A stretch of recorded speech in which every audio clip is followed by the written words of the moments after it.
everybody, welcome to Mondays with Mark. I'm Mark, and this is Smokey, Steve, and Mark. Oh, yes, it is.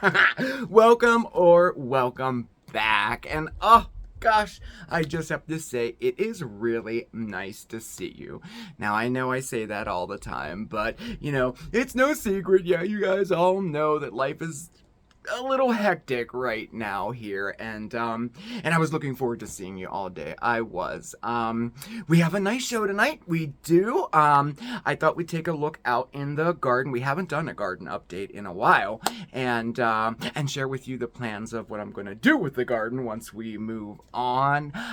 We're going to go into the kitchen, and we have a recipe. Ooh, I'm excited, and we're going to talk about propagating plants too. That's a few viewer requests on that, but we'll talk about that a little later. First, I want to just get caught up and see how you're doing. Did you have a good weekend?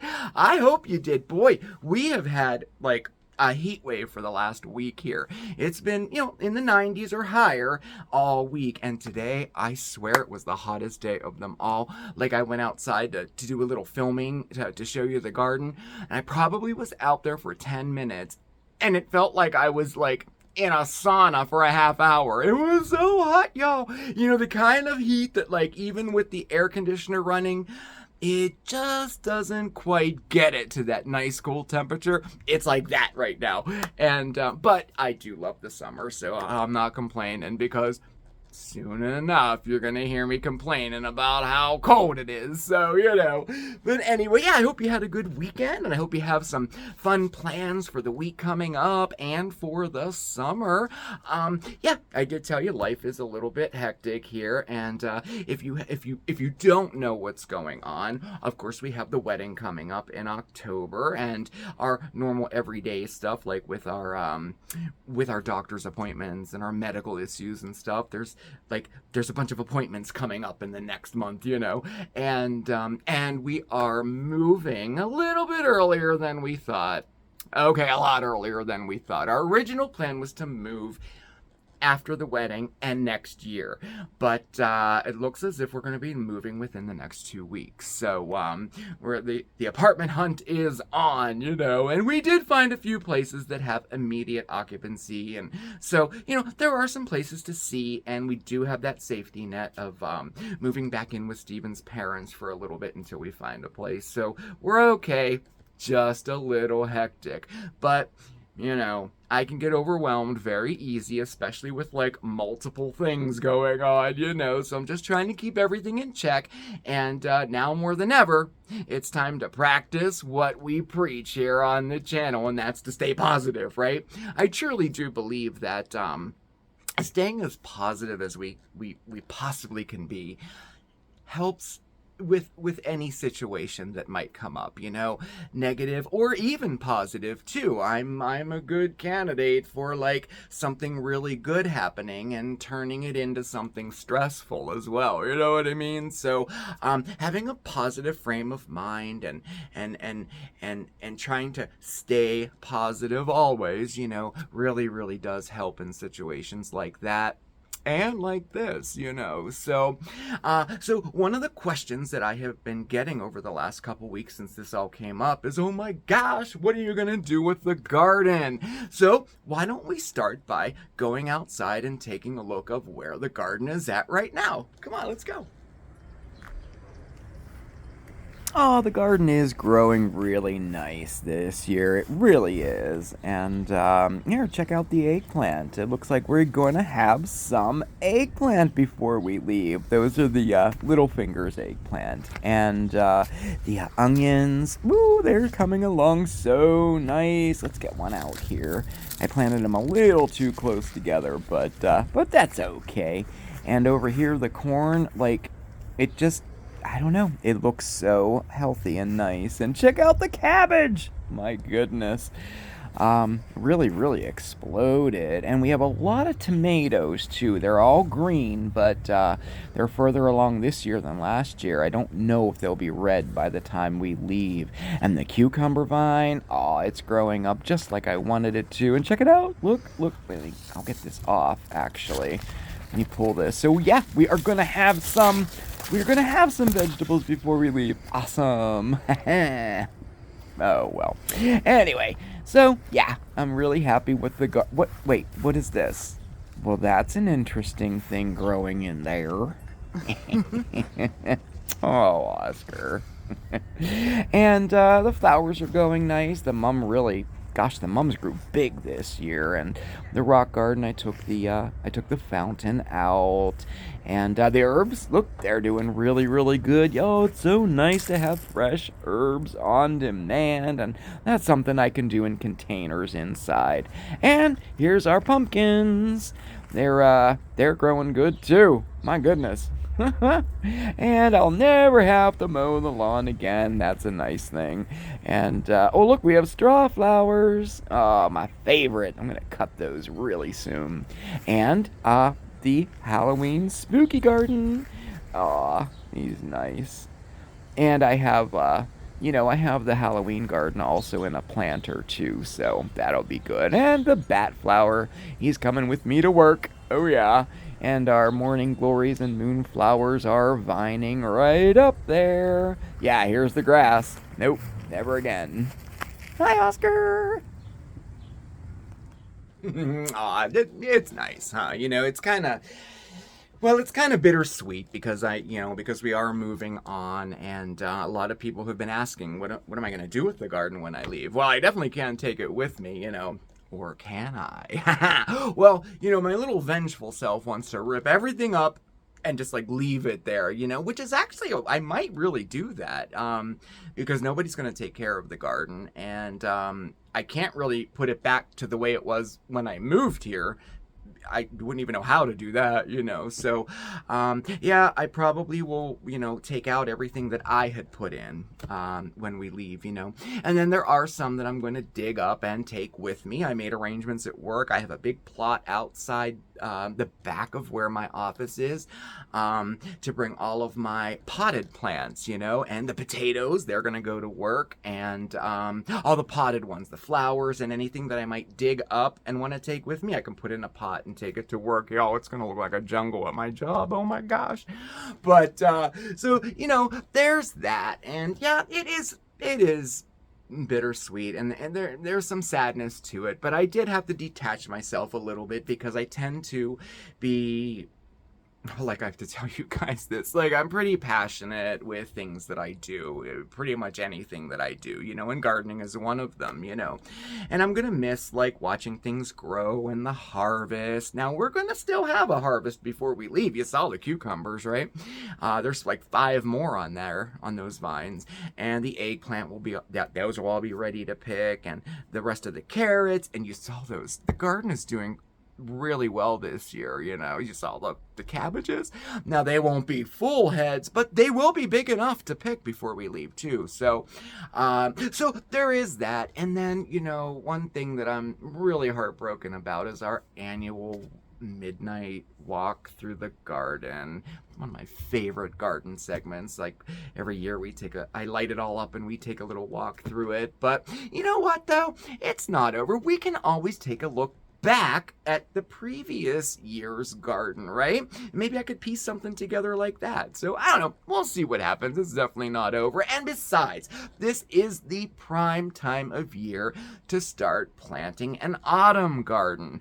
And I always do that. Usually I start in August, actually, for more of your colder weather crops and your quick bearing fruit crops like carrots and spinach, even some tomatoes and peppers. You can get some varieties that produce fruit really quickly too. So there is still plenty of time to plant an autumn garden, which I'm planning to do wherever we end up, And if we end up in an apartment that doesn't have a yard, container gardening is where it's at. Oh yeah. And I'm stoked about it. So anyway, those are just, some of the plans with the garden. Steven's parents want a few of the plants out there, like the lilac bush. I'm really glad I don't have to leave that behind.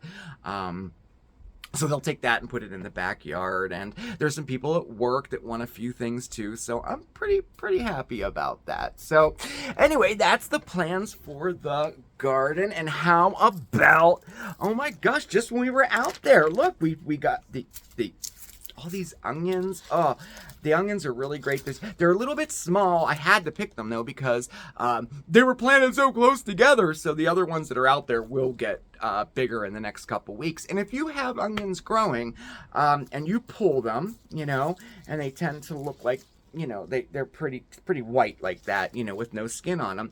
You would pull them up and then you'd let them sit to cure for a little while, like 3 or 4 days up to a week, and then they will develop the papery skin on it, and all the greens will start to wilt, and once that papery, like, little skin on the outside, once that forms, they're ready to go, So great. These were pretty quick growing too, although they're a little bit small, but boy, they're tasty. I used some. And then look, the cucumber. We have 5 more of those, and we have some more turnips here, and I think we had 1 beet too. But anyway, so that's pretty exciting. And speaking of all this, oh my gosh, I have a recipe that I've been wanting to share for a couple years now, believe it or not.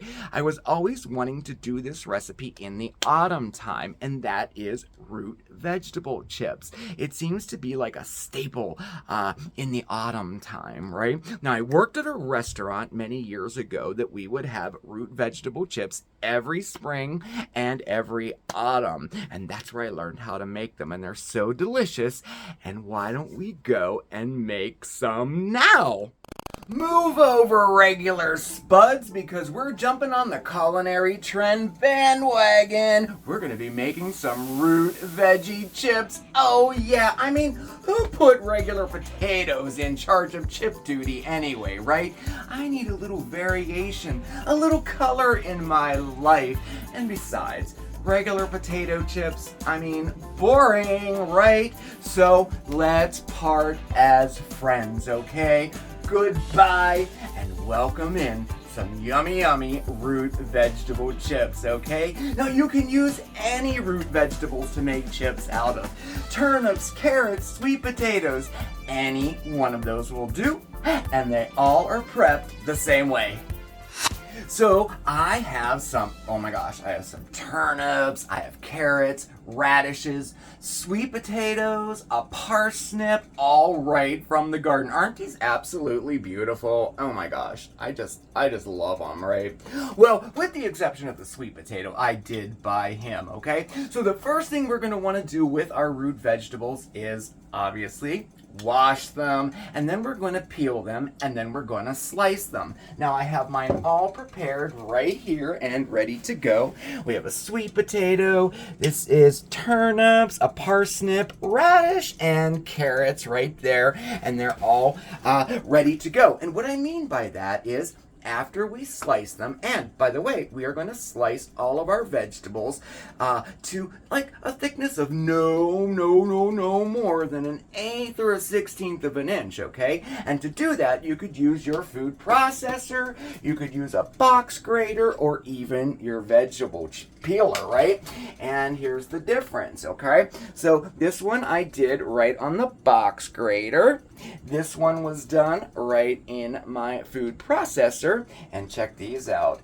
These were done with my vegetable peeler. Oh yeah, ultra thin. These are gonna be yummy. All right, then after we slice them, we're gonna soak all of our sliced root vegetables in a bowl of ice water, okay? Now, why do we do that? Well, root vegetables obviously are like jam-packed loaded with starch, right? So soaking them in ice water will remove some of that excess starch, producing a more crispier product, we'll say, okay? As does drying them out. After we soak them in the ice water, 30 minutes, we're gonna drain them, and then we're gonna lay them out on paper towels, just like this, and then we're gonna put paper towels on top of it, and kind of pat it down and let that sit for about 10 minutes, and that'll draw all that excess moisture out. Once we're at this point, oh yeah, we're ready to fry. Are you okay? Are you okay? Look, I still love you. I just need a little variety in my life. That's why I turn to your colorful counterparts. So on the stove here, I have my pot with my oil in it, and we have that heated to 350 degrees. Now, if you have an electric oven and you're all calibrated just right, that would be right in the middle. Like your dial would be directly in the middle. No matter what the numbers say, your dial would be right in the middle. Now, if you have a really old stove and you're not quite sure, definitely invest in one of these. I cannot live without my thermometer, okay? We just want the oil to be at 350 for optimal results. Now, as far as oil goes, you use the oil of your choice. I did want to share with you something that I have kind of like just discovered. This Bertolli olive oil, it's called Extra Light Taste Olive Oil. It's a lighter olive oil that is supposed to be meant for like a variety of cooking processes. You can saute with it, bake with it, and fry with it. And I was like, I don't know, because I've never used olive oil for deep frying. I just don't use it for deep frying. This stuff is fantastic for deep frying. Oh my gosh, it produces a light product. It's so wonderful. So I would recommend trying this out, but use the oil of your choice. Vegetable oil will be just fine. All right, so next I have my basket ready to go here, and we're just gonna work in batches here, okay? And you don't want to overcrowd them in there, right? I mean, we're gonna be cooking them, we're heating them up, right? I mean, would you want to be crowded in like a closed hot space? I wouldn't. Okay, so we have them in there, drop them right into our oil, okay? And we're gonna let those fry for 2 to 3 minutes until they're nice and golden brown. And don't forget to give them a little stir every once in a while so they don't stick together, okay? And we're not just gonna fry our root vegetables, because we can make root vegetables many different ways. We can also bake them. Oh yes, you can bake those veggie chips. Oh yes, and they are delicious too. Now, normally I'm an advocate for cranking that oven up, right? Like lower temperatures tend to steam vegetables, whereas higher temperatures tend to brown them or roast them, right? Well, root vegetable chips are the exception to that rule. They just do better at lower temperatures. And that's because we have removed some of that excess starch and that moisture too, right? So all you have to do, preheat your oven to 275 degrees and line 2 baking sheets with parchment paper, and then arrange your root veggie chips in a single layer. Bake those babies for 15 minutes, rotate the pans, maybe give them a little shuffle up there too, and bake them for another 15 to 20 minutes, and you'll be just fine. Ooh, I think we're about there. Oh yeah, that was about 2 minutes and 10 seconds. They're looking good to me. So we're gonna lift them out of the oil, let them sit there, drain just a minute or so, and then we're gonna toss them right onto a bowl or a platter lined with paper towels, and we're gonna let that drain just a little bit, okay? And now we season. And besides, you're still my favorite. I just love you, like, all fluffy with butter and sour cream and chives, or mashed with garlic and cheddar, or in your most refined state, the tater tot casserole. Time to spice things up! Oh yes! Oh my gosh, no root vegetables would be complete without an awesome seasoning mix, right? So I'm going to share with you my, rather basic, but oh so delicious house seasoning blend. Oh yeah, so here it is. This is all you need. We're going to do 3 tablespoons of salt, 1 tablespoon of onion powder, and 1 tablespoon of garlic powder. Whisk that all together, and you have a house seasoning that you can use on anything, but especially your root veggies. Oh yes! Moving right along with seasoning. What do we have in there? It looks like we have some radishes and carrots. Oh yeah, oh baby, oh yes. Oh yeah. I did tell you that there were multiple ways that we can make some root vegetable chips. Just like air frying. Oh, yes, you can air fry root vegetables. Oh my gosh. Now, in my opinion, though, deep frying our root vegetables does have a better texture. But on taste, oh my gosh, the air fryer wins big time. So all you have to do is preheat your air fryer to 300 degrees and then arrange your root veggie slices on one of these little baskets here. And then you're gonna air fry to about 12 to 15 minutes. Open up them doors, give them a little shuffle in there, and then air fry them again for another 5 to 10 minutes. And you're set. Last batch. Ooh, okay. These are turning out nice, huh? All right. So now these root vegetable chips will keep nice and fresh in an airtight container for about 2 days. Now, if you're making a large batch of these, definitely work in batches, right? And then keep them in a low oven, like 175 degrees. Keep them in there until you're ready to serve them to keep them nice and warm and crispy. Oh yeah, so good. And how's this for a variation? Oh yeah. Using the same technique we used for our root vegetables, grab some apples or pears or even plantains to make some sweet chips. Oh yeah. And then, instead of using your house seasoning, toss them with some cinnamon sugar. Oh yes, you can't beat that. Ooh, okay. Oh, nice, nice, nice. Okay, so we have our veggie chips all nice and fried up, and they drained pretty well here. And now we're just gonna transfer them over to a nice little serving bowl, maybe with a little, napkin in there. Oh yes. And then we're gonna finish it off with another little sprinkle of our house seasoning. Oh yes. And there you have it, root vegetable chips. Oh, yeah.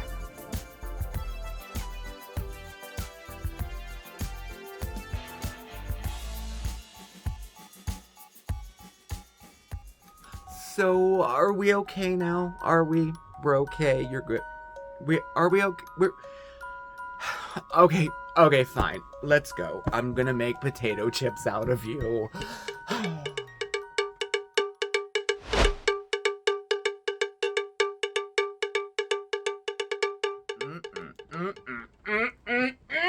They were so delicious, y'all. They were so good. Now, in all honesty, I made them Saturday, so there are none left. There's none left to show you. We ate them. No, they were very, very good, though.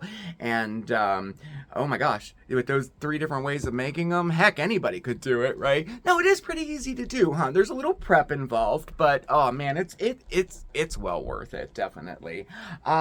So anyway, and I'm still getting stuff too, right? I forgot that I had ordered these, the Hawaiian tea plant. Did you ever grow these? They're so fun to grow. They come in little, tubers, like this, and and they grow. Anyway, we'll do this together, okay, in the new place. How about that? When we get to the new place, we'll grow these in pots. They make beautiful house plants. It's the Hawaiian tea plant, and you can get it on Amazon or really anywhere. They're really inexpensive. I got 3 for $9. So they're beautiful too. So we'll do that as a project coming up. And part of what I was doing right now to get ready for the move was condensing things. So I had we started this project, the Mum Project. Gosh, we started this last autumn, and that was for some gifts to give at Christmas time and for spring blooms. And that was, we just took clippings from existing mums and we rooted them and then planted them in pots or out in the yard. And I mean, oh my gosh, what a wonderful way to keep your plants going, maybe save some money, not have to buy new ones. And now's the time of the year where I'll start rooting them for autumn blooms. Definitely. I mean, check it out. Look at how quick, this 3 weeks they've been in here and they have that many roots. So I am going to make sure I get them all done before I leave. I don't know if you can you see this? Well, here, I'll just grab it. It's not that heavy. So I did plant some of them right here in the cauldron. Oh yeah, I think this will be a really, really nice autumny thing, you know. Put them in there, and you just take the rooted clippings and you put them right in some dirt. They'll take just like that, really quite, you know. And that brings me to our last little thing we're going to do today, and that's propagating. So outside in the garden, I have a few plants that are kind of sentimental to me, you know, like this one. This is the first bush that I ever bought, you know, and I think he's so beautiful, and he got so big. He's nice and feathery, you know, and I'll put the name up here for you because some people had commented on it. So I'm going to propagate him and some other perennials and other trees and shrubs, and they can be any type of tree or shrub or things like that. They can sometimes be a little, well, difficult to root just by putting them in water. Now it may happen, you know, but it's a little difficult sometimes. So I have a rooting hormone, and some people wanted to know how to use it. You can purchase rooting hormone powder just like this anywhere, any garden center, online. It's really inexpensive. I think this was $7 to get this, and it's just a powder that contains a hormone in it that encourages the clipping to produce roots, right? And it's especially good for shrubs and trees, well, much like this one. I did these at work. It's a holly bush, and holly bushes are notoriously difficult to root, right? And those, I did 4, and those 3 actually took. They have all new growth on the top, so I'm super excited about it. And that's what I'm going to do with my feathery fellow here. So we just take some clippings off of some new growth, okay? You don't want any old, real woodsy growth. You want something that's new, like this. And then at the bottom, about 3-4 inches, we just remove all of the leaves and any little twigs or branches that are attached. Then we just dip it right into the jar like this, okay? So it's covered with our rooting hormone. And then we're going to gently tap to get the excess off. You don't want to have it caked on there either, because too much is not a good thing either, okay? Well, in this case. Okay. And then next, we have a pot. Just a little one. You only need a little one for this, with some good soil in it. I buy a pre-mixed potting soil for all my cuttings, you know. Just a better quality rather than having dirt outside.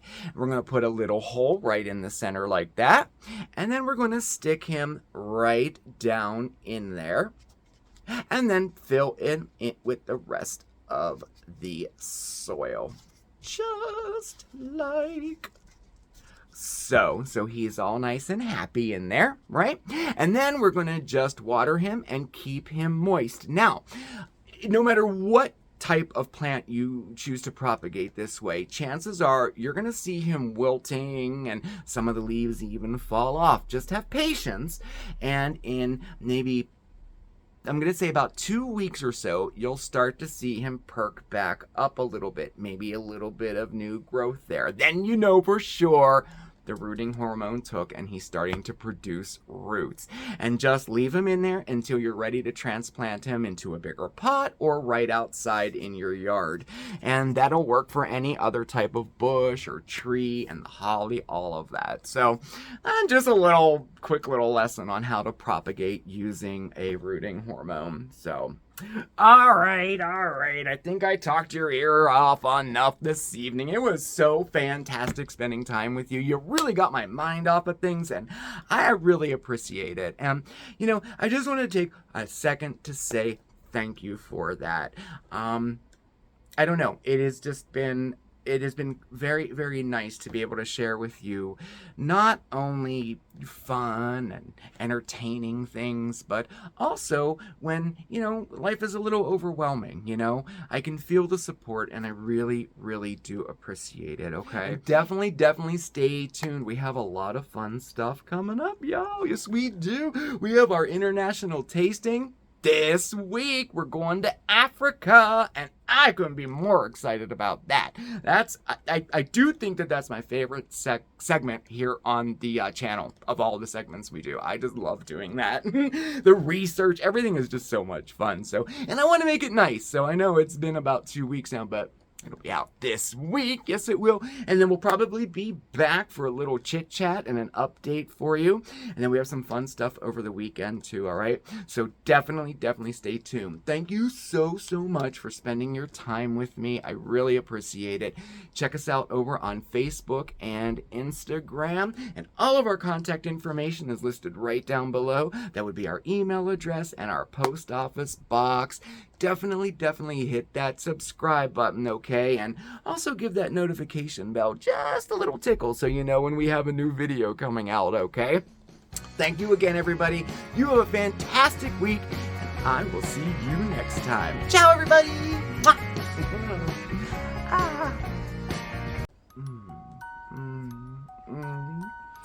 Oh, I just love you.